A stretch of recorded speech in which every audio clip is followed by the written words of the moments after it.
Dibawakan khas oleh Old Town White Coffee. Segarkan pagi anda dengan secawan kopi. #Kopi dulu, makan dulu. Senyum segar di pagi hari. Segala sentosa.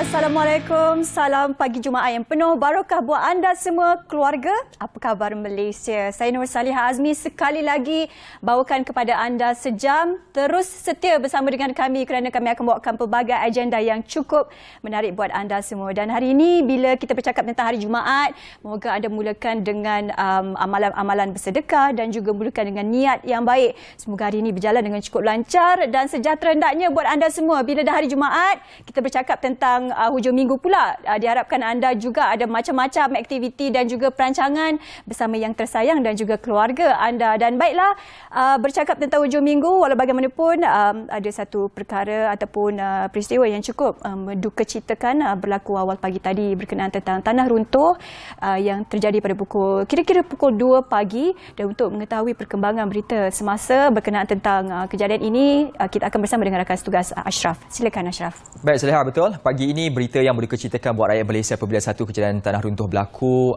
di satu tempat yang kira sebenarnya tempat itu saya pernah pergi ke sana.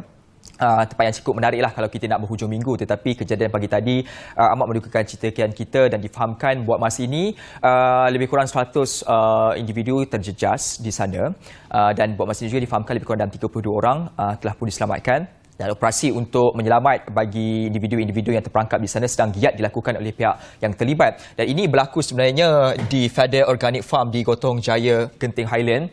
Dan tempat ini sangat-sangat terkenal kerana cuacanya yang cukup menarik untuk berehat dan bersantai bersama dengan rakan-rakan ataupun keluarga. Dan lagi maklumat lanjut berkaitan tentang berita ini, kita akan bersama dengan rakan setugas dari Bilik Berita. Selanjutnya pula kita nak lihat maklumat berkaitan tentang satu pertemuan ataupun kunjungan hormat iaitu Yang di-Pertuan Agong bersama dengan delegasi-delegasi melawat Baladna Food Industry di Qatar. Ketika ini seperti setiap maklum Yang di-Pertuan Agong kini berada di sana sambil-sambil nak tengok ni kan final perlawanan Piala Dunia Qatar 2022. Sambil-sambil itu mencari apakah perkara yang boleh membantu kepada merancangkan ekonomi negara. Dan difahamkan Baladna Food Industry ini merupakan sebuah industri berkaitan tenusu dan antara industri yang cukup besar tenusu di sana, dan kita harapkan agar akan ada satu perkembangan menarik yang akan membawa pulang pelaburan pada kedua-dua buah negara. Dan laporan lanjut juga kita akan bersama dengan rakan setugas dari Bilik Berita. Daripada itu juga, ini satu usaha yang cukup baik dilakukan bagi mengiktiraf belia-belia di negara Malaysia ini. Usaha ini telah pun dijalinkan ataupun telah pun digerakkan oleh Selangor Youth Community ataupun SEY. Ini merupakan gala ulang tahun kelima yang dilakukan bagi mengiktiraf belia-belia secara khusus di negeri Selangor yang telah pun menyumbangkan bakti, menyumbangkan tenaga mereka dalam merancangkan lagi ekonomi dan juga sosio belia di negeri Selangor, yang mana ia telah pun dihadiri oleh Raja Muda Selangor Tengku Amir Shah dan juga Menteri Belia dan Sukan Hannah Yeoh. Dan antara penerima utama yang mendapat anugerah tersebut iaitu bekas Presiden Majlis Belia Malaysia Muhammad Syafiq Rizwan Jamaluddin yang menerima anugerah Belia Raja Muda Selangor yang pertama kali diberikan. Dan buat organisasi pula diberikan kepada Adab Youth Garage yang merupakan sebuah organisasi memberikan pendedahan bantuan pendidikan kepada mereka yang kurang berkemampuan. Dan kita harapkan agar anugerah-anugerah seperti ini akan sentiasa diberikan setiap tahun kerana ia mampu untuk memberi dan menyemarakkan lagi semangat motivasi belia-belia di negara Malaysia ini untuk terus memberikan sumbangan bakti mereka kepada seluruh rakyat Malaysia. Selanjutnya pula, satu pertemuan khas telah pun berlaku semalam yang telah pun dimuatnai makluman tersebut oleh Perdana Menteri Malaysia ke-10 Datuk Seri Anwar Ibrahim apabila kunjungan hormat daripada 11 delegasi perwakilan Malaysia ataupun kita panggil ayat mudah diplomat yang akan mula bertugas. Mereka bertemu dengan Perdana Menteri Malaysia, Yang Amat Berhormat Perdana Menteri Malaysia Antara perkara yang diberikan perhatian dan juga nasihat kepada perwakilan-perwakilan Malaysia ini agar mereka ini lebih menggunakan pendekatan yang lebih segar bertujuan untuk menarik semula pelaburan-pelaburan asing ke dalam negara Malaysia, dan 11 perwakilan-perwakilan ini telah pun bertumbuh semalam dan mereka ini juga telah pun mendapat watikah pelantikan itu daripada Yang di-Pertuan Agong pada 2 Disember yang lepas. Dalam masa yang sama juga kita nak melihat bagaimana hubungan antara Malaysia dan juga China. Bercakap soal negara Malaysia dan China ni, tak boleh kita nak lari kerana kedua-duanya mempunyai hubungan cukup erat antara satu sama lain, dengan kuasa China selaku kuasa besar di dunia juga menyebabkan antara fokus kenapa kita perlu bersama dengan mereka. Dan ini merupakan satu pertemuan secara dalam talian ataupun secara panggilan telefon dilakukan oleh Menteri Luar Datuk Seri Dr. Zamri Abdul Kadir yang membuat panggilan video dengan rakan sejawatnya dari China iaitu Wang Yi, yang mana menimbulkan mesyuarat kali pertama antara kedua-dua pihak selepas Menteri Luar kita mengangkat sumpah selaku Menteri Luar dalam pembentukan kabinet yang baharu. Dan antara yang menjadi tumpuan adalah mencari pendekatan yang lebih konstruktif agar kedua-dua negara akan bergerak seiring lebih keterhadapan bagi memastikan pelbagai aspek. Dan nanti kita akan bercakap pula bagaimana hubungan antara negara China ini khususnya dalam aspek keselamatan dengan negara Malaysia yang saya kira ramai daripada kita sudah tahu bagaimana perebutan di Laut China Selatan itu. Nanti kita akan berbincangkan lebih mendalam lagi dalam Apa Khabar Malaysia. Dan masa sama juga kita nak memberikan nasihat. Ini nasihat yang diberikan oleh pihak polis kerana difahamkan akan ada satu perhimpunan solidariti yang akan dilakukan oleh pihak ataupun kumpulan yang mendesak supaya kumpulan KWSP, Wang KWSP secara bersasar dilakukan. Dan mereka ini dijangka akan melakukan perhimpunan di Parlimen pada Isnin depan. Walau bagaimanapun, suka untuk diingatkan buat masa ini tidak ada sebarang kebenaran ataupun permit diberikan selaras bagaimana peruntukan Seksyen 9-1 Akta Perhimpunan Aman 2012 yang memperuntukkan mereka perlu mendapatkan kebenaran. Tetapi buat masa ini tidak ada kebenaran, maka bila mana tak ada kebenaran, tak ada permit, janganlah sekali-kali kita pergi turun berdemonstrasi ataupun pergi turun berhimpun beramai-ramai, walaupun hak untuk berhimpun itu telah pun diberikan oleh Perlembagaan Persekutuan, tetapi ada undang-undang lain yang mengikat untuk dipatuhi. Sebagai contoh, untuk mendapatkan kebenaran juga permit daripada pihak berkuasa. Ini adalah maklumat yang diberikan oleh Ketua Polis Daerah Dan Wangi, SCP Nur Dilhan Yahya. Dan yang terakhir sekali, pagi-pagi ni kita pastilah kena dari aku macam saya memang suka kopi kan. Bercakap soal kopi, All Time White Coffee memperkenalkan 2 perisa baru. Satu perisa yang memang merupakan favourite saya, iaitu caramel masin. Ini memang sedap lah, lemak, manis, berkrim. Dan satu lagi adalah perisa yang diilhamkan daripada sajian kopi Tan, iaitu All Time Smooth Roast Kopi kurang gula. Ini sesuai sangat bagi mereka yang kurang gemar minum benda-benda manis ataupun pecinta kopi biasanya dia yang pahit-pahit kan. Bolehlah kedua-dua kopi ini. Dan itu saja saya kira buat masa ini. Banyak lagi maklumat-maklumat menarik boleh diterima ataupun dilayari melalui bernama.com. Selepas ini kita nak saksikan pula apa kabarnya cuaca di Malaysia. Masih hujan lagi ke kan? Biasanya makan hujan. Cuma kita nak berikan maklumat-maklumat awal kepada anda dan selanjutnya kita bersama dengan rakan tugas dari Bilik Berita.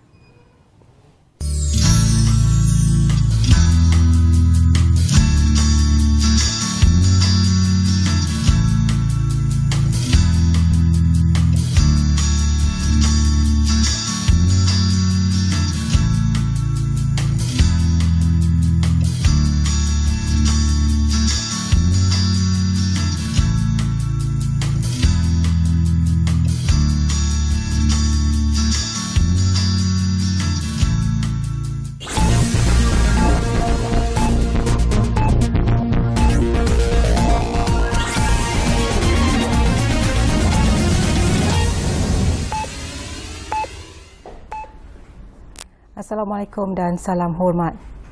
37 individu berjaya diselamatkan selepas dipercayai terperangkap di tapak perkhemahan bampiran ladang organik di The Fathers Organic Farm, Gotong Jaya, Genting Highland, Pahang, ekoran tanah runtuh awal pagi tadi. Pengarah Jabatan Bomba dan Penyelamat Selangor Nur Azam Khamis berkata bomba terima panggilan kecemasan pada 2:24 pagi dan tiba di lokasi kejadian kira-kira 3 pagi.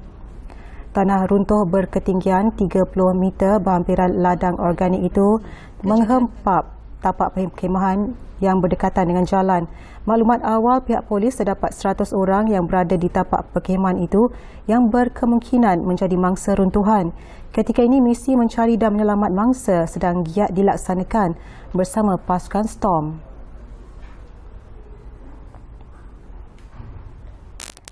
Seorang wanita maut akibat dikelar di leher dipercayai disamun dalam kejadian di Kampung Titingan di Tawau, Sabah. Timbalan Ketua Polis Daerah Tawau, Superintendent Champin Piuh berkata pihaknya menerima laporan kejadian terhadap warga asing berusia lingkungan 30-an berkenaan pada 7.30 malam.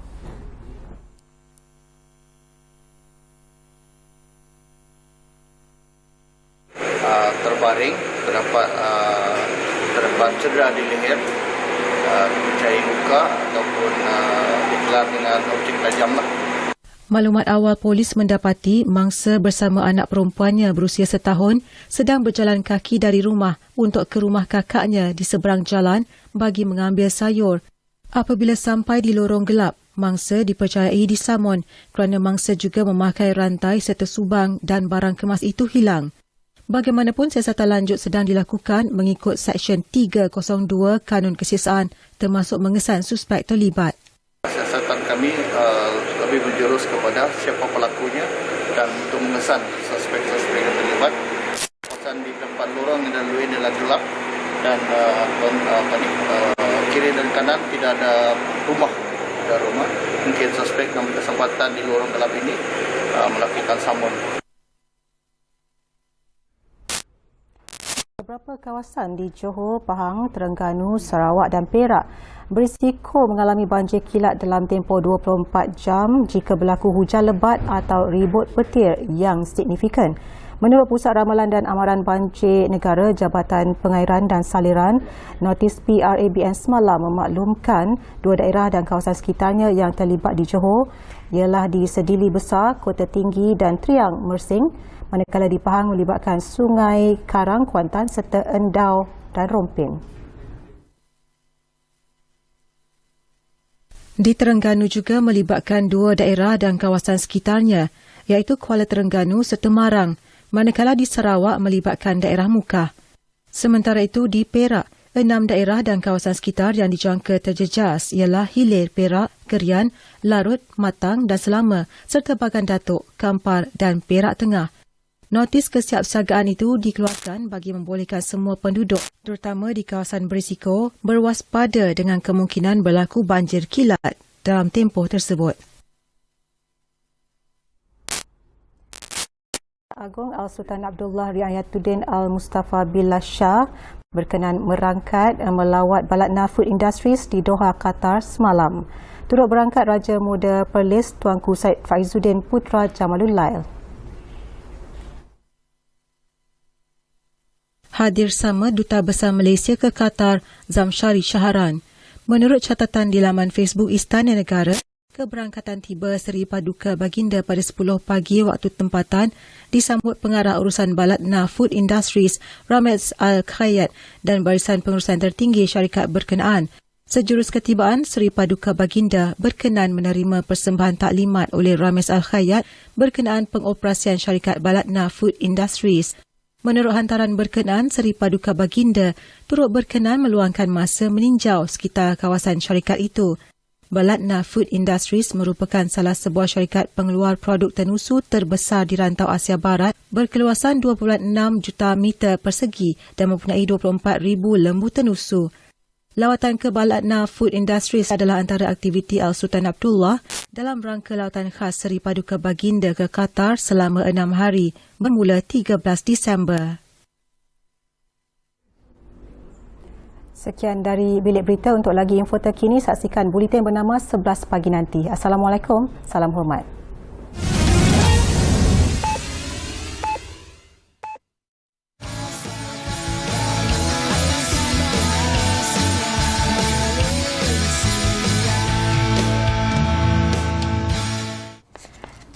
Terima kasih. Okey, terima kasih. Satu tidak setuju bercakapkan, sangat. tak setuju sangat. Okey, kerana kita nak bawakan kepada anda laporan terkini memandangkan hari ini ada peristiwa yang mengejutkan berlaku di negara Malaysia. Buat masa sekarang, setakat jam 8 pagi difahamkan peristiwa tanah runtuh yang berlaku di pusat peranginan atau untuk kita berkemah di Genting Highland tersebut. Buat masa ini 62 orang telah pun berjaya diselamatkan. Walau bagaimanapun, berita yang sangat mendukacitakan kita, 2 orang didapati maut melibatkan seorang wanita dewasa dan seorang seorang kanak-kanak, cuma identiti kanak-kanak itu masih lagi belum dikenal pasti. Kita harapkan agar tidak ada lagi mangsa yang maut daripada jumlah 100 tersebut. Sekarang ini 62 campur dengan 2 dah 64 lah. 64 lebih kurang. Jadi kita harapkan agar ada sinar harapan mangsa-mangsa lain didapati agar selamat dan misi-misi tersebut kita akan bawa maklumatnya dari semasa ke semasa hanya di Bernama TV. Ya, dan seperti yang tadi kita beri maklum kepada anda, jumlah yang terlibat itu diharapkan kepada keluarga yang terlibat cukup tabah menerima berita ini, dan juga kita harapkan segala usaha penyelamatan yang dilakukan berjalan dengan lancar, ya Ashraf? Betul. Kalau saya 64 sebenarnya 62 ya. 62 tu termasuk dengan dua mangsa yang maut seperti tadi lah. Kita akan dapat dijumpai yang lain. Baik, kita teruskan perbincangan kita. Tadi saya ada sebut bagaimana panggilan video yang dilakukan oleh Menteri Luar Negeri kita bersama rakan sejawatnya di China, berbincang sedikit bagaimana hubungan antara pihak-pihak. Tetapi untuk bercakap secara lebih mendalam tentang perkara ini, memandangkan ada isu yang tak berkesudahan lagi semenjak tahun yang lebih memuncak tahun 2016 itulah. Itu antara kemuncak utama perebutan yang berlaku di Laut Cina Selatan antara beberapa negara. Kita nak perbincangkan lebih mendalam lagi mengapa hal ini masih lagi tidak dapat dibereskan dan apa yang menarik sebenarnya di kawasan tersebut sehingga menjadi rebutan oleh pihak-pihak dan juga kuasa besar dunia. Dan kita akan bersama dengan individu tersebut untuk bercakap tentang perkara ini. Saya perkenalkan bersama dengan kita pada pagi ini iaitu Profesor Madya Dr. Roy Anthony Rogers Peter Rogers yang merupakan Timbalan Pengarah Eksekutif Institut Asia Eropah dari Universiti Malaya. Selamat datang Dr. Roy. Ya, terima kasih. Apa khabar doktor pagi ni? Baik, terima kasih. Ya, baik. Mungkin sebagai permulaannya kita nak minta sudut pandang doktor berkenaan tentang bagaimana sekarang yang kita ketahui China telah lebih banyak ataupun lebih agresif menjalankan aktiviti di Laut Cina Selatan. Ya, tidak dapat dinafikan bahawa semenjak kebelakangan ini China telah memperhebatkan lagi kehadiran atau presence mereka di Laut Cina Selatan. Dan ini memberi implikasi kepada rantau Asia Tenggara, khususnya kepada negara-negara yang terlibat dalam tuntutan itu. Misalnya Malaysia salah satu daripadanya, termasuk Filipina, Brunei Darussalam dan Vietnam. Dan implikasinya adalah menimbulkan keresahan, kebimbangan di kalangan negara-negara di Asia Tenggara, dan seperti yang saya katakan 4 negara yang terlibat dalam tuntutan tersebut kerana dari segi ketenteraan kita tidaklah setanding sekuat seperti negara China. So implikasinya adalah sekiranya China semakin dikatakan agresif ataupun lebih menyerlah di situ, ini akan membawa kepada keresahan dan kemungkinan penglibatan kuasa-kuasa di luar Asia Tenggara untuk tujuan perimbangan kuasa. So ini sesuatu perkara yang China perlu sedar bahawa ini boleh membawa kepada penglibatan kuasa luar, misalnya Amerika Syarikat dalam rantau Asia Tenggara, yang mana semua negara mungkin tidak mahu keadaan sedemikian berlaku. Baik Doktor, mungkin ramai yang tidak mengetahui apakah yang sedang berlaku di Laut Cina Selatan ini. Kalau saya melihat bagaimana perkiraan dilakukan oleh Pertubuhan Bangsa-Bangsa Bersatu 2016, kawasan Laut Cina Selatan, kawasan transit dagangan utama, lebih kurang dalam 21% daripada nilai keseluruhan dagangan itu berada di situ. Kalau anggarannya lebih kurang dalam 31 trilion dolar Amerika Syarikat, itu fakta asas. Tetapi bercakap soal kelebihan yang ada di Laut Cina Selatan ini, mengapa ia menjadi tumpuan oleh negara-negara rantau di Asia, termasuk dengan negara China ini? Ya, kerana kita perlu memahami kedudukan Laut Cina Selatan seperti mana saudara sendiri telah sebut. Ia merupakan sebahagian daripada laluan perkapalan antarabangsa yang menghubungkan Asia Timur dengan Asia Tenggara dan seterusnya kepada Asia Selatan. So itu merupakan salah satu kawasan yang amat strategik, dan bukan hanya sekarang tapi semenjak dahulu lagi. Itu satu. Yang kedua adalah dipercayai dan memang terbukti secara saintifik sebahagian daripada kawasan Laut Cina Selatan ini mempunyai simpanan minyak dan gas asli yang merupakan tumpuan negara-negara yang membuat tuntutan tersebut. Dan yang ketiga, termasuk juga kawasan ini merupakan kawasan perikanan yang sangat penting sebagai sumber perikanan, industri perikanan bagi negara-negara seperti Malaysia, Filipina, Vietnam, termasuk China sendiri. So ini menjadikan Laut Cina Selatan menjadi kawasan yang mahu dimiliki oleh banyak negara. Okey, Dr. Roy, kalau kita lihat tadi ada peta yang ditunjuk tadi, kalau boleh pasangkan 10 peta tersebut. Kalau kita lihat itu adalah kawasan tumpuan utama ada minyak. Menjadi antara punca juga mengapa perebutan itu berlaku. Tetapi saya nak bercakap tentang persepadanan antara negara-negara yang berada di situ. Masalah utama sekarang ini kerana China tidak mengiktiraf zon ekonomi zon ini, eksklusif ini. Mereka masih lagi mahu menggunakan kaedah persepadanan 9 garisan persepadanan itu, yang mana negara-negara lain juga tidak bersetuju tentang perkara tersebut. Jadi untuk memurnikan, kerana ini adalah perkara asas yang saya kira perlu untuk diselesaikan dahulu, apakah mekanisme yang perlu untuk dilakukan bagi memastikan soal persepadanan ini ada titik tengah yang diterima oleh semua negara yang sedang berebut ini? Sebab dua-dua mempunyai pemahaman yang berbeza, penerimaan yang berbeza ini. Ya. Sebenarnya kalau kita nak berpandukan kepada UNCLOS atau United Nations Law of the Sea ni, memang dia agak jelas dari segi EEZ dan sebagainya. Tapi persoalannya adalah apabila kalau sesebuah negara memberi satu tuntutan yang besar sedemikian dan enggan nak berbincang, dan ini akan menjadi satu permasalahan. Okey, ya, kita boleh guna fakta sejarah sebagai asas tuntutan, tapi kalau kita hanya berpandukan kepada fakta sejarah, maka berapa ratus tahun yang akan dijadikan rujukan. Dan kita harus juga lihat dari segi faktor semasa. Kawasan itu di bawah penjagaan sesebuah negara dalam masa terdekat, dan bukan hanya lihat sejarah yang berlaku 1000, 2000. Kalau sedemikian, Itali boleh menuntut seluruh Eropah. Pasal satu ketika dahulu seluruh Eropah di bawah Empire Rome. So kalau kita guna fakta sedemikian, maka seluruh dunia akan berada dalam keadaan kucak-kacir. Baik, selepas ini kita bincang pula bagaimana situasi peranan dimainkan oleh negara ASEAN. Kerana ASEAN merupakan antara kumpulan yang barangkali boleh membuat desakan kerana kesepaduan dan juga kita nak perpaduan sebagaimana kerajaan perpaduan ketika ini. Sebenarnya kita akan bincang selepas ini dalam Apa Khabar Malaysia. Kembali selepas ini.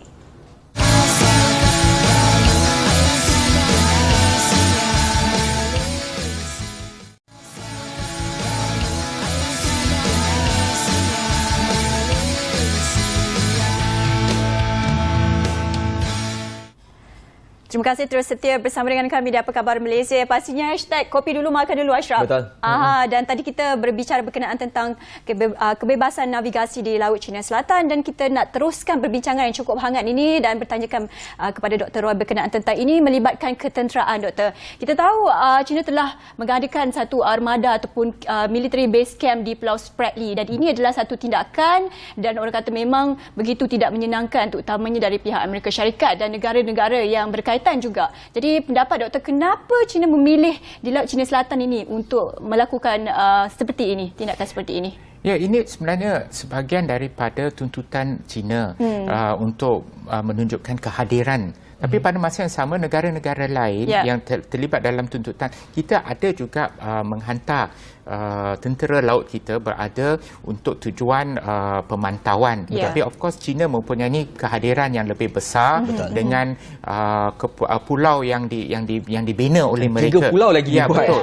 So maka ini menimbulkan, seperti yang saya sebut tadi, menimbulkan keresahan dan kebimbangan. Dan antara jalan penyelesaian adalah bukan melalui kekerasan tetapi melalui perbincangan. Tetapi sebarang bentuk kekerasan akan membawa kerugian kepada semua pihak. Baik, cara terbaik adalah secara rundingan. Walau bagaimanapun isu ini sudah berlarutan begitu lama. Kita ada ASEAN yang merupakan negara-negara yang mengikat antara Asia Tenggara ini, dan semalam kita ada ASEAN Plus China. Kita sudah pun bertemu pada tahun ini antara negara-negara bersama dengan China juga. Komitmen itu katanya ada untuk melandaikan, khususnya melihat kembali kod tata cara bagi pihak-pihak terlibat. Dalam konteks ini, bagaimana ASEAN boleh memainkan peranan penting, khususnya negara kita juga di bawah kerajaan perpaduan negara, kerajaan perpaduan, perpaduan itu sendiri saya mahu ianya bukan sahaja diterjemahkan dalam negara tetapi diterjemahkan pula di peringkat antarabangsa. Bagaimana Perdana Menteri Malaysia yang baru ini boleh menggunakan kuasa diplomasi beliau, pengaruh beliau di peringkat antarabangsa untuk melandaikan isu ini? Ya, sudah pasti Datuk Seri Anwar Ibrahim adalah seorang tokoh yang disegani di peringkat antarabangsa. Tapi saya tertarik dengan apa saudara sebut tadi berhubung dengan ASEAN. Khasnya dalam mesyuarat Menteri-Menteri Pertahanan ASEAN Plus. Dia ada mesyuarat Menteri Pertahanan ASEAN dan juga mesyuarat Menteri-Menteri Pertahanan ASEAN Plus yang termasuk China. So ini boleh dijadikan salah satu platform untuk membincang secara terperinci isu Laut Cina Selatan.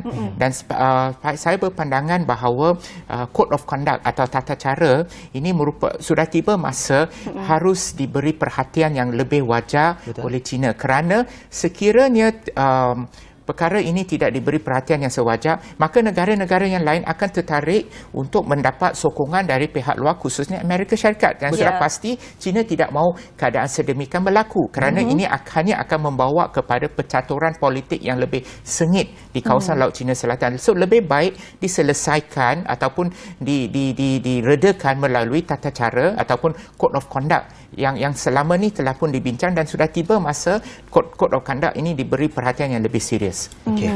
Baik Dr. Roy, kita juga bercakap tentang bila berkenaan tentang laluan Laut Cina Selatan ini negara-negara yang lain, tetapi secara khususnya libatkan Malaysia. Jadi apa impaknya kepada Malaysia apabila China ini terus meluaskan pengaruhnya di Laut Cina Selatan, Dr. Okey, sudah pasti satu dari segi kedaulatan, dan kita telah pun tahu dalam 2-3 tahun yang lepas adanya dikatakan pencerobohan udara, baik dari di udara ataupun di laut, khususnya di kawasan berhampiran dengan Sabah dan Sarawak. Itu pertama.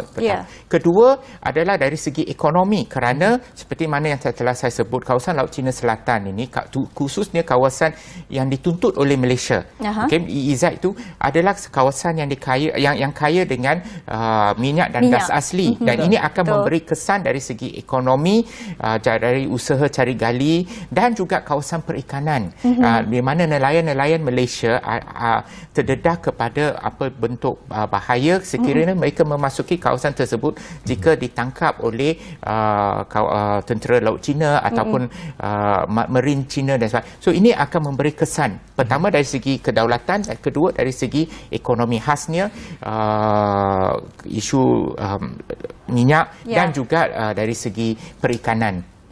Doktor, saya tertarik bila menyebut soal isu kedaulatan negara kerana faktanya saban tahun pencerobohan ruang udara negara semakin meningkat.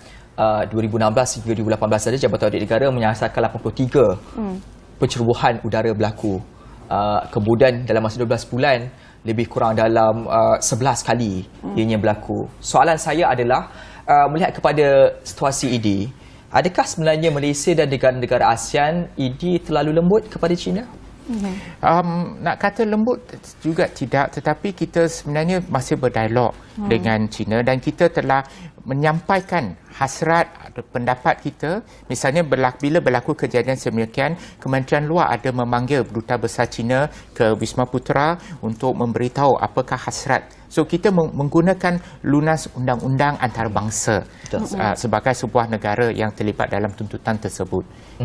Baik, di akhir ini juga saya nak melihat agar ada satu perkara baru yang dilakukan daripada Code of Conduct ataupun COC tersebut, merupakan antara perkara major yang perlu untuk dilihat. Apa lagi yang perlu dilakukan khususnya dengan kelolaan Menteri Luar baru yang dilantik, juga tadi kita sebut Perdana Menteri Malaysia baru yang dilantik. Bagaimana kedua-dua kombinasi ini juga barangkali sebab di Sabah dan Sarawak kita ada timbalan Perdana Menteri dari sana, dan ini saya kira juga bukan semata-mata soal bagaimana perjanjian Malaysia sahaja perlu dilihat. Soal ini juga perlu dilihat soal kedaulatan di Sabah dan Sarawak. Bagaimana tiga kombinasi ini memainkan peranan penting antara satu sama lain supaya setidak-tidaknya 2023 akan ada satu tekanan yang jelas diberikan kepada China supaya hormatilah kawasan ini bersama. Sebenarnya saya boleh katakan hubungan Malaysia dengan China pada keseluruhannya agak baik. Cuma satu perkara yang katakan duri dalam daging, a thorn in the flesh, itu adalah isu Laut Cina Selatan.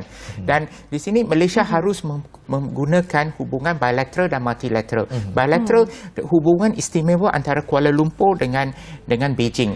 Malaysia merupakan satu-satu negara yang paling awal mengiktiraffi China daripada rantau Asia Tenggara. Betul. Dan Malaysia juga mempunyai kedudukan yang agak istimewa dalam BRI atau Belt and Road Initiative. China memerlukan Malaysia dalam BRI. So Malaysia harus mempergunakan hubungan bilateral ini untuk meyakinkan kepada China supaya isu Laut Cina Selatan ini harus diselesaikan secara aman. Dan khasnya bersetuju dengan Code of Conduct. Itu secara bilateral. Dan secara multilateral iaitu menggunakan kaedah seperti yang saya sebut tadi, ASEAN. Melalui ASEAN Defence Ministerial Plus dan juga melalui PBB dan selaras dengan resolusi PBB dan juga berpandukan kepada kerangka UNCLOS. So itu adalah antara kaedah yang kita boleh guna. Di samping kita juga memperkukuhkan pertahanan kita di kawasan Laut Cina Selatan. Baik, itu usaha yang boleh dilakukan. Usaha G2 saya kira satu besar yang boleh dilakukan. Kalau dibiarkan begitu saja, ia akan, kita tahulah apa kesan yang akan berlaku kepada negara nanti. Dan kita harapkan supaya doktor juga mendapatkan penyelesaian terbaik untuk, sebab ini melibatkan tuntutan banyak negara ya, Ashraf. Dan dengan itu kita nak ucapkan terima kasih kepada tetamu kita. Baik, Dr. Roy, terima kasih banyak-banyak. Profesor Madya Dr. Roy Anthony Rogers Peter Rogers, Timbalan Pengarah Eksekutif Institusi Asia Eropah Universiti Melaya, dengan satu saya kira perbincangan yang cukup menarik ya. Dan selepas ini kita nak bersama dengan satu tayangan VT berkata tentang apa? Firaun. Ya, makam Firaun nampaknya begitu menarik. Sekejap lagi kita akan tengok VT ini, kembali selepas ini. Bersempena dengan sambutan ulang tahun ke-100 penemuan makam Firaun Tutankhamun, pihak Muzium Negara Tamadun Mesir telah mengadakan satu pameran yang menampilkan karakter kartun Tintin sebagai salah satu tentatif dalam sambutan berkenaan. Dengan tema Sagas of the Pharaoh, pengunjung yang datang ke muzium berkenaan dapat melihat sendiri penerbitan asal Tintin dalam hitam putih dan berwarna. Tintin merupakan siri kartun yang dihasilkan oleh Jos Remy, seorang kartunis kelahiran Belgium. Beliau menghasilkan siri The Adventures of Tintin atau pengembaraan Tintin, yang mana karakter ini membawa pembaca melawat ke negara-negara lain menerusi penceritaan di komik tersebut. Dan bagi siri Tintin, Sagas of the Pharaoh yang diterbitkan pada 1934, ianya terhasil selepas berita penemuan makam Tutankhamun mula tersebar ke serata dunia. Bagi pelawat yang melawat muzium ini, anda bukan sahaja boleh melihat karya berkenaan, tetapi juga dapat melawat pameran-pameran yang terdapat di muzium berkenaan. Muzium yang dibuka pada Februari 2017 ini mempunyai 50,000 artifak yang menampilkan legasi ketamadunan Mesir bermula dari zaman prasejarah sehingga ke hari ini. Pameran ini juga turut mendapat kerjasama dan sokongan dari Tintin Imagination, Yayasan Antarabangsa untuk Seni Halus dan Hiasan, Institut Griffith dan Kementerian Pelancongan Mesir. Pameran yang berlangsung sejak 22 November untuk sebulan ini pastinya bakal memberikan pengalaman berharga buat para pelawat. Sebagai info tambahan, makam Tutankhamun ditemui oleh ahli ekologi British bernama Howard Carter. Beliau menemukan makam Raja Mesir dinasti ke-18 ini di Lembah Raja-Raja di Luxor pada tahun 1922. Selain penemuan makam, turut tersimpan di tempat yang sama adalah 5,000 artifak yang mempunyai kaitan dengan Tutankhamun.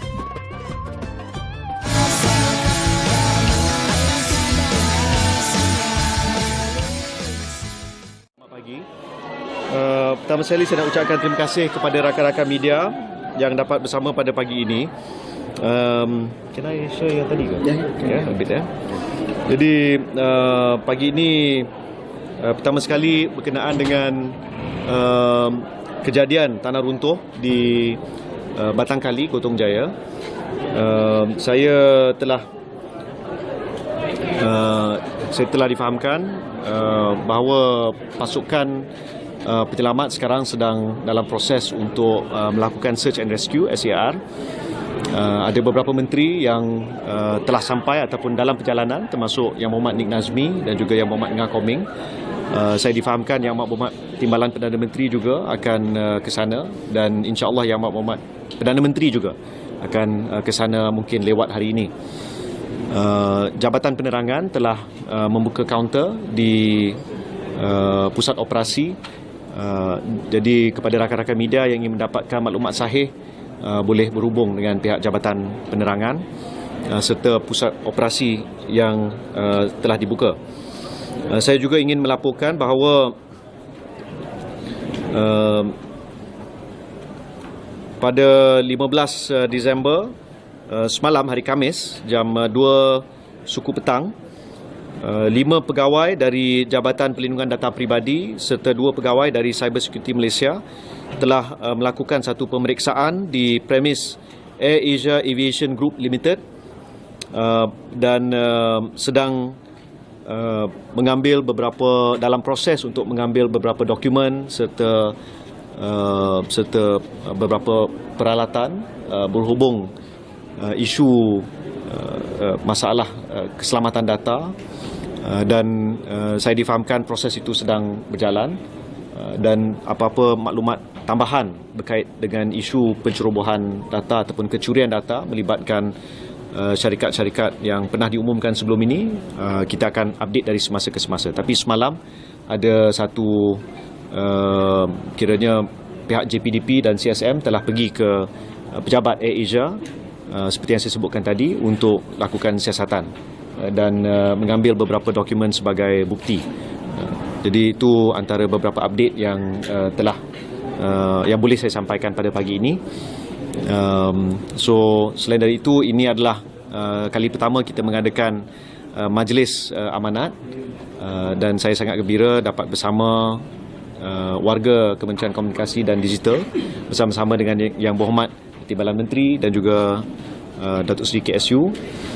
Kita harap pertemuan seperti ini akan dapat bukan sahaja mengeratkan hubungan, tapi mungkin di masa depan saya berhasrat untuk mengadakan siri town hall ataupun pertemuan-pertemuan yang lebih informal, lebih kecil untuk saya faham isu-isu mungkin yang dihadapi oleh warga Kementerian Komunikasi dan Digital serta memupuk satu suasana yang kondusif, yang mesra dan boleh membantu kita untuk sama-sama mencapai objektif kementerian. Baik, ada apa-apa soalan? YB, yang pemeriksaan di premis Air Asia tu, adakah ia adalah punca kepada kebocoran data pelanggan? Saya tidak boleh memberi penjelasan lanjut berkenaan isu tersebut kerana siasatan masih berjalan. Saya cuma boleh melaporkan bahawa satu tindakan telah diambil. Dan tindakan tersebut diteruskan pada hari ini. Jadi sehingga saya dapat laporan yang lebih lanjut, itu yang boleh saya komen. Tadi selain Asia, mana-mana agensi ataupun syarikat yang mungkin telah melaporkan ada berlaku kecurian data sebelum ini untuk mengambil tindakan itu macam mana? Ya, setakat ini yang saya terima dari pihak CSM ialah dan pihak JPDP ialah Air Asia. Saya percaya mana-mana insiden yang berlaku, sama ada CSM dan atau JPDP akan bersama-sama dengan PDRM akan proaktif untuk memastikan isu keselamatan data pribadi itu terjamin. Jadi kita sangat serius dalam isu ini dan kita akan terus ambil tindakan-tindakan yang perlu berlandaskan undang-undang. DYB dalam speech ada cakap berkenaan dengan pengumuman di sebelum Christmas. Ya. Ini macam pengumuman berita gembira. Baik. Tunggu apa? Ya, tunggu Santa Claus datang. Ya. Jadi tapi kita lihat memang isu internet, isu charge telefon, ya, ini antara perkara yang saya sangat prihatin. Ada yang dalam media sosial meminta beberapa perkara diteliti dari segi kos, dari segi mutu perkhidmatan. Saya tidak lihat isunya hanya sekadar harga. Ya, isu rangkaian dan capaian itu adalah isu yang penting. Seperti yang kita semua sedia maklum, ada beberapa kawasan di pelbagai tempat, ya, yang mana masalahnya ada perkhidmatan tapi mungkin bukan semua yang disediakan, bukan semua MNO, mobile network operator yang beroperasi di kawasan itu, dan ini menjadi satu kekangan juga bagi pengguna. Apa yang kami sedang lakukan ialah untuk mengkaji apa yang boleh dilakukan segera secara berpatutan untuk membantu sama ada dari segi harga, dari segi mutu perkhidmatan, dan saya juga prihatin dalam isu memberi respon kepada masalah-masalah sama ada melibatkan 5G ataupun 4G ataupun jalur lebar. Jadi insya-Allah dalam siri pertemuan yang akan datang, kementerian dan saya sendiri akan memberi penegasan bahawa we don't only want cheaper services, we want better services as well. Wadi mengenai insiden tanah runtuh tu, adakah Wadi melihat komunikasi agensi macam NAMA telah memberi warning pelbagai kali, namun rakyat tetap pergi mengadakan aktiviti riadah di kawasan berbahaya. So mungkin ada sistem dari komunikasi tu mungkin kurang sampai. Berkesan. Ya, saya sebenarnya sebelum ni ada berbincang dengan pihak Suruhanjaya Komunikasi dan Multimedia. Sama ada kita boleh berusaha bersama-sama dengan syarikat-syarikat telekomunikasi untuk meningkatkan sistem amaran, terutama di kawasan-kawasan yang telah dikenal pasti oleh Jabatan Meteorologi, Jabatan Kaji Cuaca sebagai kawasan yang berkemungkinan menjadi hotspot. Dan ini satu insiden yang bagi saya sangat menyedihkan, dan memang very sad. Ya, cuma kita harap semua warga sentiasa mendengar amaran daripada Jabatan Kaji Cuaca. Saya harap kita pandang serius amaran-amaran ini. Mungkin kerajaan perlu meneliti sekiranya bentuk amaran itu boleh kita panjangkan kepada mungkin beberapa bentuk aktiviti yang berisiko. Dan kita kena, bagi saya, dapatkan sikit maklum balas dari agensi-agensi dan jabatan-jabatan yang terlibat untuk lihat bagaimana kita boleh tambah baik sistem amaran. Bila tadi ada tegaskan juga jangan pelaporan bencana tu kan, jangan ada sebab bencana. Saya sangat sedih. Sebab kadang-kadang bila kita buat laporan, macam semalam saya melihat berita tentang insiden di Tawau yang dipercayai satu insiden bunuh seorang ibu, dan ada video yang tersebar menunjukkan seorang anak kecil berusia 2 tahun, dan bagi saya video-video yang agak grafik ini sangat menyedihkan, terutama it's very sad. Saya masih terkesan, dan kalau boleh kita kena ingatkan pengguna media sosial, itu yang saya sebutkan, kita ada undang-undang dan kita ada adab, jadi adab Timur ni kita jaga aib, dan kita juga dalam insiden yang sangat memedihkan seperti ini, saya harap rakan-rakan media juga mainkan peranan untuk mengingatkan, please be careful, please be extra sensitive. Contoh dalam insiden di Batangkali, Gotong Jaya ini, kalau ada, please avoid showing faces, please avoid showing displaying names of especially children, dan is very sad. I'm kalau boleh kita kena ada satu tapi isunya bukan media sahaja, pengguna media sosial. Jadi ini yang perlu kita tegaskan, dan kita harap rakan-rakan media boleh menyampaikan peringatan kepada semua, please respect those who are undergoing very difficult times.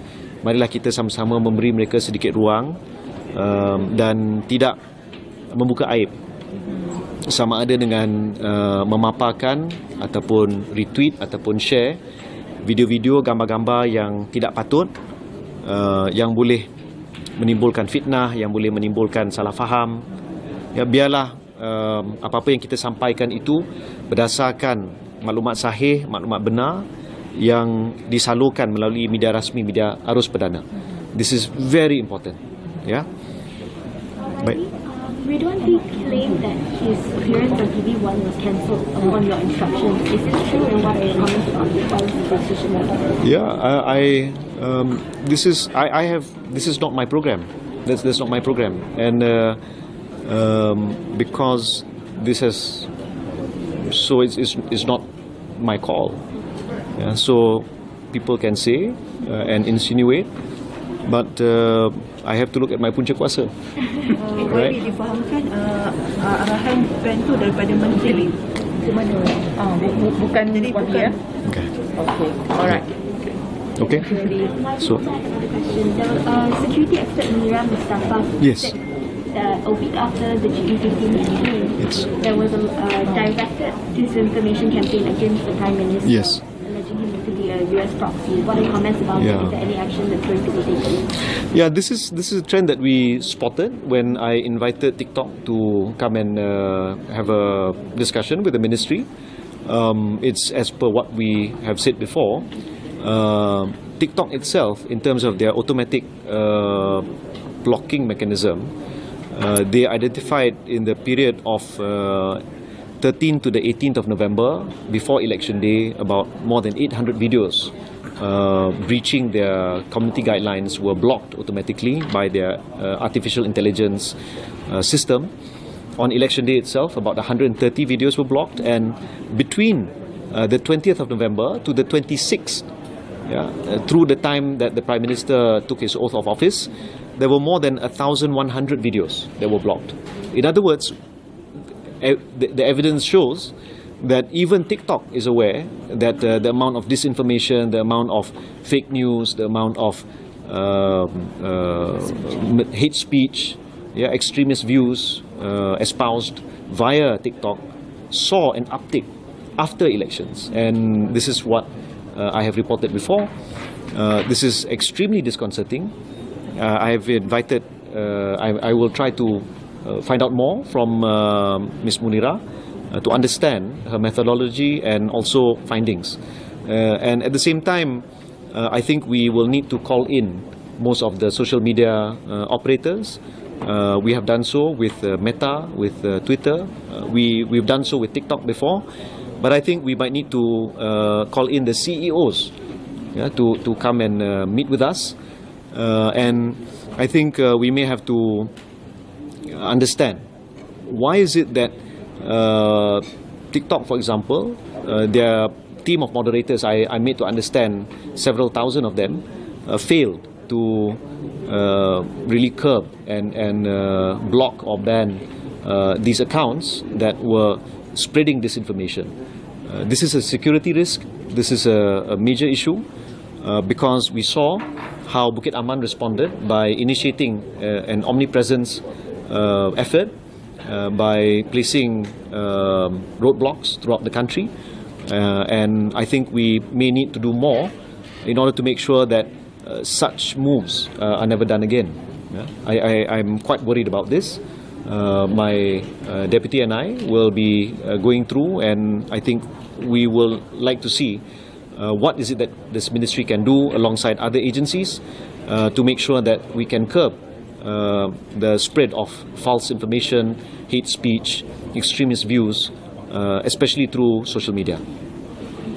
Okay, thank you so much. Okay, have a good weekend. Merry Christmas kepada yang akan menyambutnya. Thank you.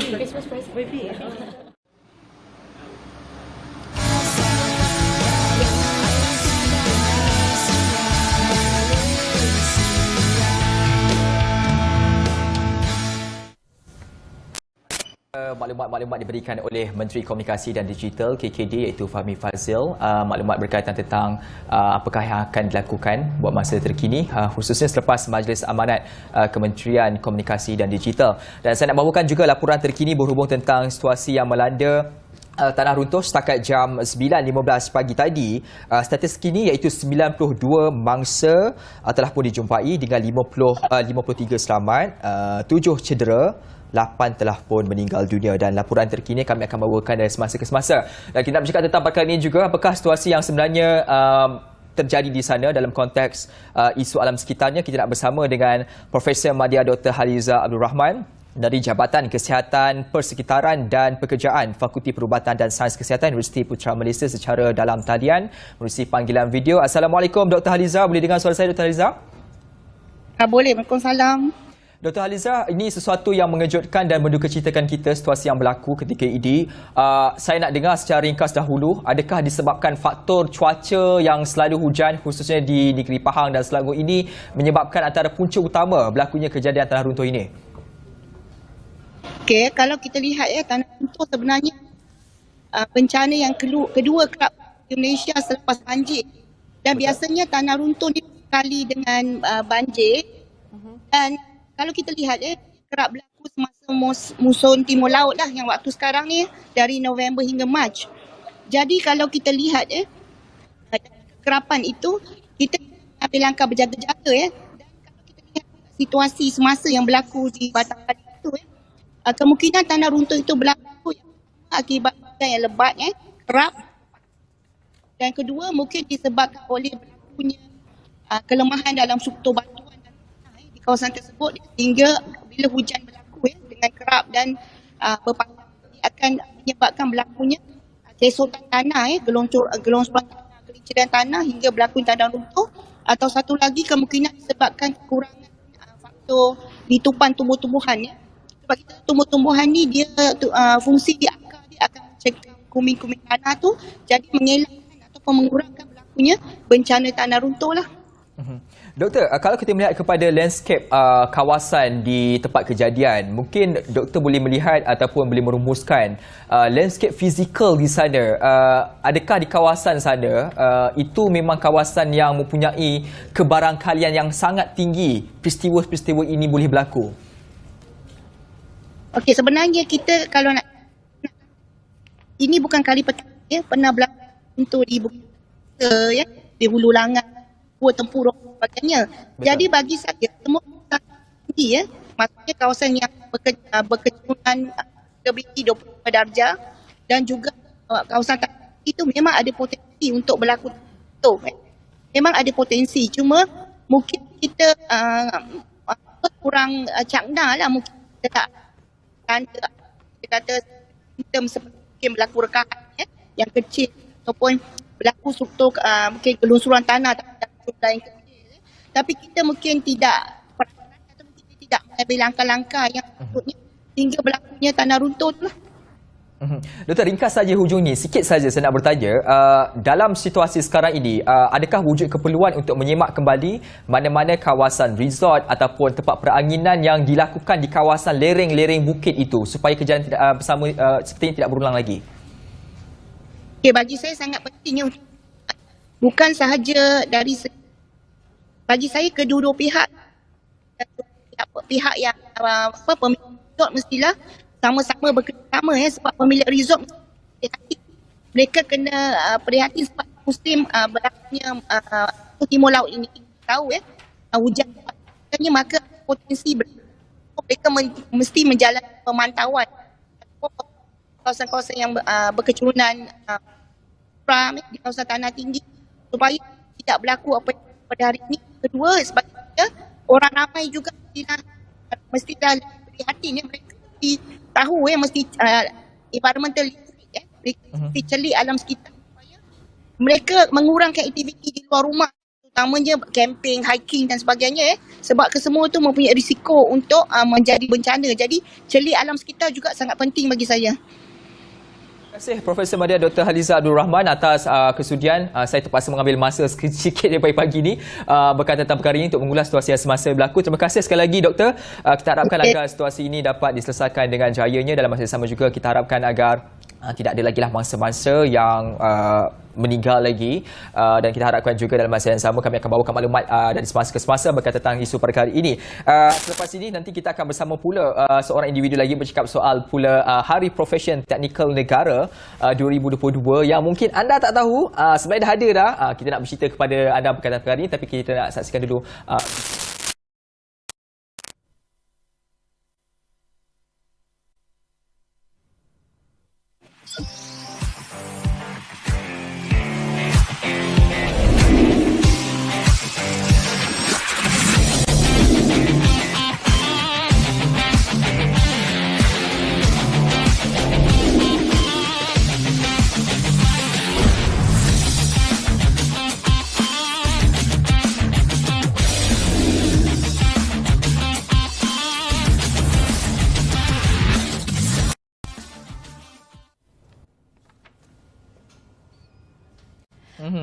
Profession. Itu dia, mengungguli teknologi, melonjak pembangunan. Itulah tema untuk Hari Profession Teknikal 2022. Dan tadi kita dah berborak juga Dini bersama dengan tetamu kita berkenaan Sambil-sambil kita saksikan sidang media tadi, kita dah berborak, banyak nak tanya sebenarnya tadi. kan, berkenaan tentang hari ini, acara ini, dan pastinya ia adalah satu yang telah diwartakan pada tahun 2018 dan saya kira kali ini adalah penganjuran yang kali kelima, Ashraf. Okey, kita akan bersama dengan Insinyur Teknologis Dr. Haji Zara Bizan Zakaria, Jurutera Awam Pengusaha Kanan Ibu Pejabat Jabatan Kerja Raya Malaysia. Selamat datang, Doktor. Apa khabar Doktor hari ini? Alhamdulillah, senyum terima kasih. je. Baik, kita nak bercakap soal sambutan Hari Profession Teknikal. Di awal ini, mungkin cerita sikit lah kan, apa sebenarnya program Hari Profession Teknikal ini. Dan tadi sebut tadi, dia 2018 dah tahun kelima, rupanya 5 tahun. Jadi bagaimana sebenarnya konsep yang cuba dibawakan bagi program ini? Okey. Pertama kali saya ucapkan terima kasihlah kepada Saliha dan Dini kerana menjemput saya untuk sesi temu ramah pada ini dan kita memberi peluang untuk kita berkongsi sebenarnya informasi dan maklumat tentang Hari Profession Teknikal Negara ini bagi tahun 2022. Okey. Objektifnya dan motif kita mengadakan Hari Profession Teknikal Negara ini adalah satu makna platform untuk menghargai jasa-jasa para profesion teknikal negara yang terlibat, yang menyumbang kepada pembangunan infrastruktur di negara. Kalau kita tengok, biasanya kita tengok jalan dah siap, bangunan dah siap, landasan dah siap, maritim dah siap. Siapa yang buat sebenarnya? Siapa yang buat studio kita ni? Kena ingat juga. Siapa buat studio kita ni? Di situlah kita nak menghargai mereka. Yang di mana kita lihat sebagai yang terlibat di belakang tabir. Yang mereka bentuk, yang membina dan juga memastikan fasilitis tu dapat diguna pakai pada hari ini sehingga sekarang. Untuk Hari Profession Teknikal 2022 penganjurannya kali ini, Doktor, bagaimana pengisiannya dan juga program yang disajikan untuk kali ini? Okey. Untuk maklumat Saliha, kita dah 2 tahun kita buat secara hybrid, secara webinar, secara online. Jadi pada tahun ini Dini, kita telah menjalankan pertama kali, maknanya selepas daripada tahun 2018 kita buat secara fizikal. Dan kita adakan di Dewan Tasrim Mahfuz kali di Jalan Sultan Salahuddin, iaitu Ibu Pejabat Jabatan Kerja Raya Malaysia.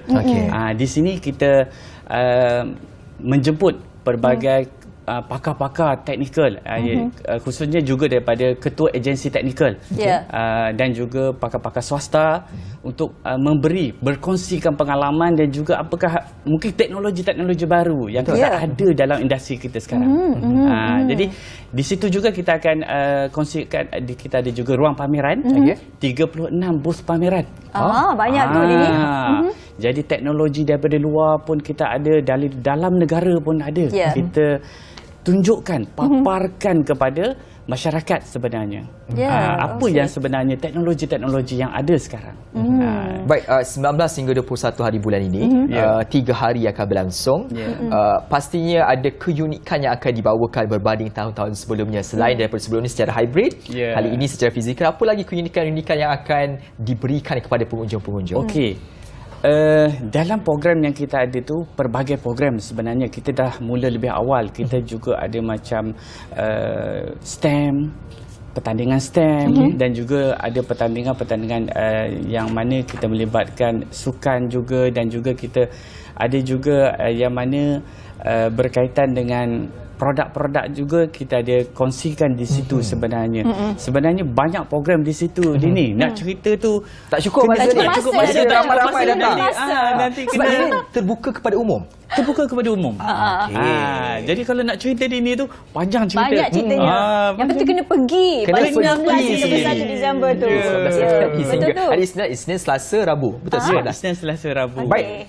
Selain daripada juga nak bercakap tentang Hari Profession Teknikal Negara ini, ada cabaran-cabaran yang barangkali kita tak tahu, kita orang ni tak tahu ni, bukan daripada profession ini. Dikongsikan kepada kita khususnya dalam sambutan ini. Okey, kalau ikut Dini, macam Saliha dia pernah belajar engineering. Tiba-tiba dah transfer dah jadi. Dah tahu dah background dia awal. Sempat orang kan. Borak-borak tadi Jadi kita sebenarnya bila kita dengan Jemaah Menteri telah melancarkan bahawa Hari Profession Teknikal Negara ni telah diluluskan pada Oktober 2018 kan? Jadi kita mungkin penyampaian dan juga sambutan tu sebenarnya. Sambutan kepada Hari Profession. Sebenarnya kita nak macam kita sambut Hari Guru. Bila orang sebut Hari Profession Teknikal, saya bertugas dalam bidang kejuruteraan. Jadi bila sebut tu Saliha boleh sambut juga sebab pernah belajar kan. Belajar susah payah 45 tahun Doktor. Di situ sebenarnya kita nak hebahan tu. Maknanya bersama-sama semua warga profesion teknikal negara ni, okey, ini adalah hari untuk menghargai sebenarnya profesion teknikal negara. Banyak sebenarnya Dini, jurutera, arkitek, jurukebahan, jurukebangunan, juruteknik. Ramai sebenarnya yang terlibat dalam profesion teknikal ni. Jadi Doktor melihat di masa hadapan, jadi bagaimana hala tuju untuk program ini di masa hadapan? Sudut pandang Doktor. Okey. Jadi hala tuju kita sebenarnya salah satu kita nak menimbulkan minat dan juga tarikan kepada golongan muda, especially sekarang ni kita nak supaya ramai golongan-golongan muda ni berminat dalam bidang teknikal sebenarnya. Dan sebab tu kita mengharapkan juga para ibu bapa membawa anak-anak ini ke pameran ni bersama-sama. Kita tengok teknologi, industri yang ada sekarang, oil and gas ada macam mana kita tengok kan. Di sini kita nak bukakan minda kita. Sebenarnya apa profesion teknikal dan apa sebenarnya yang ada dalam teknologi kita. Sebab kita selalu cakap kalau kita tengok di ni orang cakap dengan saya 3D. Difficult, dangerous, difficulty kan. Selalu orang cakap. Tapi macam mana kita nak selesaikan? Di sini kita, sebab tu ada TVET, ada STEM. Di sini sebenarnya bagaimana kita nak menggalakkan lagi. Kalau kita tengok di ni, siapa yang buat bangunan tertinggi kedua di dunia? Di mana? 118 kan? PNB 118. Kepakaran teknikal negara kita sebenarnya hebat sebenarnya. Jadi cuma kita tidak menghargai. Kita nak di sini kita nak hargai dia ni.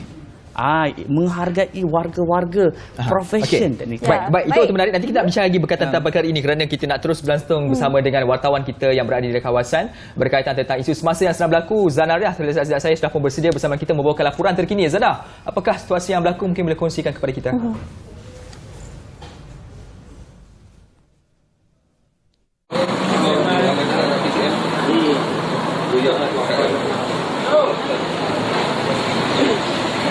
Baiklah, terima kasih rakan penyampai.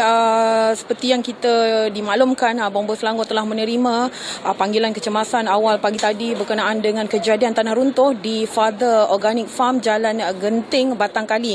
Dan pasukan bomba dilaporkan kejadian telah berlaku di tepi jalan berhampiran tapak kem perkemahan dan telah menghempap tapak perkemahan yang berada berdekatan dengan jalan tersebut, dan ketinggian runtuhan dianggarkan setinggi 30 meter dengan anggaran keluasan runtuhan sebesar 3 ekar. Maklumat dikemas kini setakat 7 pagi tadi menurut Jabatan Bomba dan Penyelamat Malaysia, sejumlah 79 mangsa yang berada di tapak perkemahan terlibat dengan kejadian itu, yang mana 23 orang dalam keadaan selamat, 2 orang difahamkan meninggal dunia, yang mana seorang daripada yang meninggal dunia itu difahamkan kanak-kanak, 3 orang cedera dan 51 orang masih belum ditemui. Usaha mencari dan menyelamat mangsa masih lagi diteruskan oleh pihak bomba dan juga pasukan menyelamat yang lain. Sebentar tadi saya dan juru kamera Muhammad Hafiz telah pun berada di jalan masuk menerusi Rawang Ulu Yam, tetapi kami tidak dibenarkan masuk oleh pihak berkuasa, dan selepas daripada itu saya dan juga juru kamera beralih ke tempat mangsa selamat ditempatkan, iaitu di Balai Polis Ulu Yam ini. Dan jika saya boleh kongsikan, di sini terdapat sekurang-kurangnya 20 mangsa yang kita boleh lihat keadaan mereka pada ketika ini. Terdapat juga kanak-kanak dan juga orang dewasa bersama dengan ibu bapa mereka, dan difahamkan di bahagian hujung sana adalah pekerja di tapak perkemahan itu. Dan selain daripada itu, di sini juga pihak keselamatan memberikan satu ruang khas untuk pihak kesihatan menyediakan bantuan kecemasan awal dan juga trauma. Mandangkan selalunya kejadian runtuhan ini akan berlaku trauma terhadap mangsa yang terlibat. Dan selain daripada itu juga pihak polis turut menyediakan makanan dan juga minuman di balai polis ini yang menempatkan 3 kemah bagi menempatkan mangsa-mangsa yang selamat. Baiklah, saya kini ada bertemu dengan mangsa iaitu Puan T. Puan T, mungkin you boleh ceritakan kepada penonton kita kejadian yang you ingat sewaktu kejadian tanah runtuh tu. So it happened around 2 a.m. and we just heard a big noise like thunder. So it happened 2 times. So at the second time for my tent, it just like everything is like it's just like upside down. So like we just crawl out and around. Then we just like get everybody gathered, but we couldn't help people at Zone A. So we just do whatever we can, and we started to ask for help for around 3 a.m. But the signal was very bad there. There's like no signal there. And then we tried to contact and keep on trying And then around 5 something, the bomba came, and saved the people at the car, and also around 6:30 we all go down already. Dan saya difahamkan di tapak perkemahan itu terdapat 2 lokasi, iaitu di Camp A dan juga Camp B. Actually, there's like a lot of site. There's like Farm View site, but we are at the top one. It's called Hilltop site. So but from up there we can see everything is flat down there. I'm sure a lot of people like pass or something. But there's like Zone A and Zone B at our side. But Zone B people are safe. Zone A is not. So maknanya di bahagian bawah adalah Zone A. No, it's Hilltop is one side. Like ada yang lain like Farm View and other lah, but we are the Hilltop one. So Zone A here, Zone B here. Alright. Okey, terima kasih Puan Teh, dan alhamdulillah bersyukur kerana you dan keluarga you selamat pada kejadian ini. Baiklah, dan saya difahamkan mangsa yang meninggal dunia telah pun dibawa ke hospital Kuala Kubu Baru. Bukan sahaja mangsa yang meninggal, dan mangsa yang cedera parah juga turut diberikan rawatan di sana. Baiklah, saya kira itu saja perkembangan yang dan saya juga ingin mengupdate anda perkembangan, dan saya difahamkan Perdana Menteri Datuk Seri Anwar Ibrahim bersama dengan TPM Datuk Seri Ahmad Zahid Hamidi dan juga Menteri KPKT YB Ngah Komeng akan membuat lawatan di tapak tanah runtuh pada bila-bila masa saja lagi, dan kru kami turut berada dalam perjalanan melalui satu lagi jalan kerana jalan di Ulu Yam ini telah tutup, dan kita harapkan satu lagi kru itu dapat memasuki sehingga ke lokasi kejadian. Baiklah, saya kira itu sahaja perkembangan yang boleh saya bawakan di Balai Polis Ulu Yam ini. Kita kembali ke Wisma Bernama. Silakan.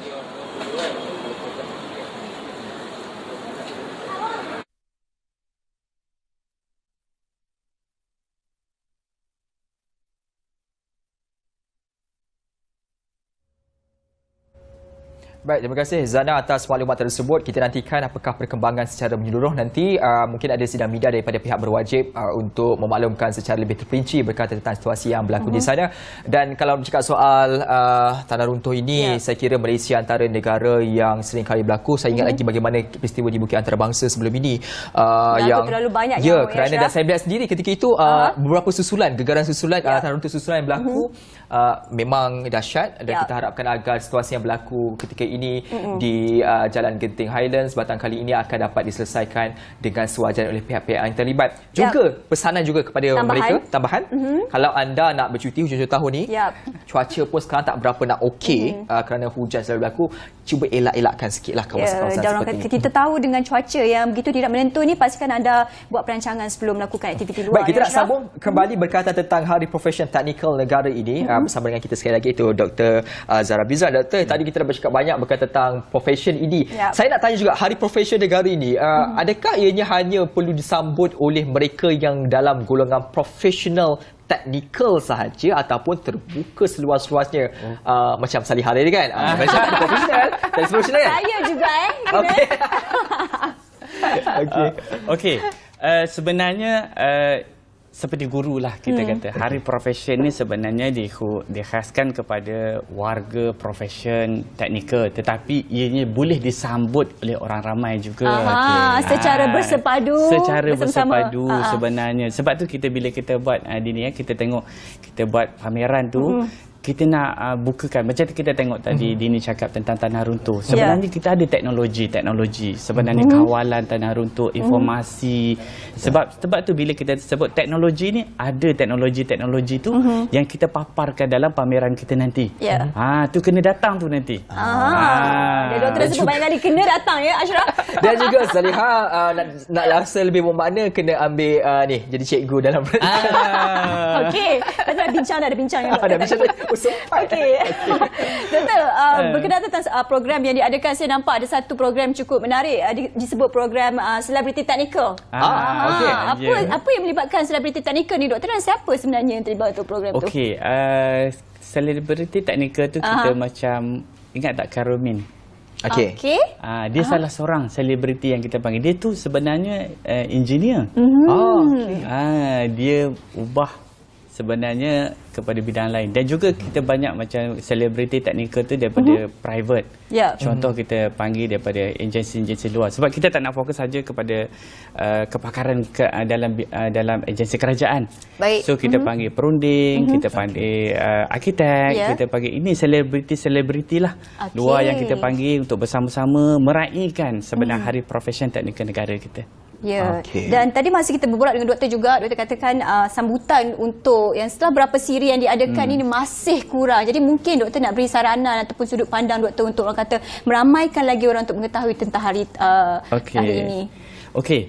Untuk Hari Profession sebenarnya kita mungkin kita baru mula sebenarnya pada 2018 Dini dengan Saliha. Jadi di sini kita nak bila bernama ni jemput kan, saya rasa macam bangganya. Kita boleh masukkan cerita sebenarnya Hari Profession. Jadi kita nak menjadi satu ingatan sebenarnya kepada semua profession teknikal negara ni. Sebenarnya pada Disember, Sabtu awal Disember adalah Hari Profession Teknikal Negara. Ingat tarikh tu, masuk dalam kita punya kalender, itu Hari Profession. Jadi di sini cabarannya sebab macam Saliha tanya kenapa mungkin kita masih kadang-kadang mereka kata saya engineer, tapi di situ kita nak supaya mereka rekodkan Hari Profession Teknikal Negara tu. Mewar-warkan sebenarnya. Di sini kita ada pelibatan universiti, kita libatkan universiti juga untuk memberi macam wawarkan lebih awal sebenarnya sebelum graduan-graduan kita ada Hari Profession Teknikal Negara. Okey, nampaknya lepas ni kita kena beli kek sebab kita nak sambut Hari Profession ni bersama dengan penerbit teknikal kita, juru audio, mereka juga antara bahagian daripada teknikal kan, membantu kita. Kita kena buat tu semua tu. Ni semua yang depan ni semua teknikal. Okey, kita buat Saliha akan belanja. Okey, alright. Selain daripada itu juga doktor nak bercakap tentang pada hari ini, saya nak melihat supaya ianya disambut secara lebih luas dan ramai daripada kalangan masyarakat. Saya nak minta doktor bagilah saranan sikit kepada ibu bapa ni supaya anak-anak mereka melihat bahawasanya TVET ini adalah sebahagian daripada perkara yang akan memberi sumbangan dan lumayan dalam bentuk kehidupan kepada anak-anak dan bukanlah satu bidang yang perlu dijadikan sebagai pilihan ketiga. Kita nak TVET ni sekarang ini kita cakap dia adalah pilihan utama dan pertama kalau boleh. Okey, dia sama macam kita tengok Dini masa kecil kan. Saya pun terfikir apa nak jadi apa ni. Besar nanti nak jadi apa kan. Betul. Terfikir bila tengok kontrak jentera datang, ini kerja apa kan. Di sini sebenarnya untuk menggalakkan anak-anak sebenarnya dalam bidang TVET dan juga STEM ni sebenarnya kita daripada saya nampak ibu bapa jugalah sebagai pendorong kepada anak-anak kita sebenarnya. Dan juga sebenarnya bagaimana kita mendedahkan mereka kepada engineering teknikal ni. Sebenarnya dia menarik. Sebenarnya kita lebih kepada bagaimana kita menyelesaikan masalah. Lebih kita kata problem solving. Kita macam mana kita nak membinakan jabatan, kita nak membinakan stesen minyak pun sama. Siapa yang buat bidang teknikal. Sebenarnya bagaimana kita nak menggalakkan mereka ni sebenarnya saya nampak daripada ibu bapa jugalah. Maknanya ibu bapa menggalakkan mereka sebenarnya bidang teknikal ni dia satu lagi sebenarnya kita jangan nampak sumbangan kita tapi amal jariah tu sebenarnya. Dah kena didik daripada kecil lagi. Bila kita buat jalan siapa guna? Di situ kita nampak bagaimana sebenarnya bidang teknikal tu juga adalah penjumbang kepada pembangunan negara. Kalau kita tengok, kalau tidak ada profesion teknikal ni tidak akan ada bangunan-bangunan yang dibina, jalan dibina, tidak akan ada perkara-perkara yang memudahkan urusan harian kita. Sebenarnya lebih ke ini sebenarnya menariknya sebagai seorang teknikal ni sebenarnya di berbagai bidang dia boleh. Oil and gas ada, dan bidang pembinaan bangunan ada. Kita tengok bila gah je naik sesuatu bangunan, kita nampak siapa buat. Profession technical. Ini membanggakan sebenarnya bagaimana kita nak galakkan anak-anak kita ni ke bidang-bidang teknikal. Betul, saya setuju. Sebab kadang-kadang kalau lampu rosak kat rumah pun saya dah pening kepala sebab kita bukan teknikal. Jadi kita kena sentiasa ingat di sekeliling kita profession teknikal ini adalah begitu penting dan memberikan begitu banyak jasa kepada kita semua, dan saya harapkan semoga hari profession teknikal negara ini akan berjalan dengan lancar dan meriah. Kita nak ucapkan terima kasih kepada tetamu kita, Ashraf. Iaitu Engineer Teknologis Dr. Haji Bizan Zakaria, Jurutera Awam Pengurusi Kanan, Ibu Pejabat Jabatan Kerja Raya Malaysia. Terima kasih Dr. atas perkongsian. Terima kasih Saliha. Okey, baik, kita sudah pun berada di penghujung rancangan. Walau bagaimanapun situasi yang melanda yang menduka citakan kita di Genting Highland ketika ini, kami akan bawakan perkembangannya dari semasa ke semasa. Teruskan kesetiaan bersama dengan Bernama TV. Kami akan bawakan laporan secara menyeluruh dan eksklusif berkaitan tentang isu ini. Saya kira itu saja daripada saya, Dini Ashraf Salim. Ya, saya Nur Saliha Azmi, dan sehingga berjumpa lagi. Assalamualaikum. Tinggal.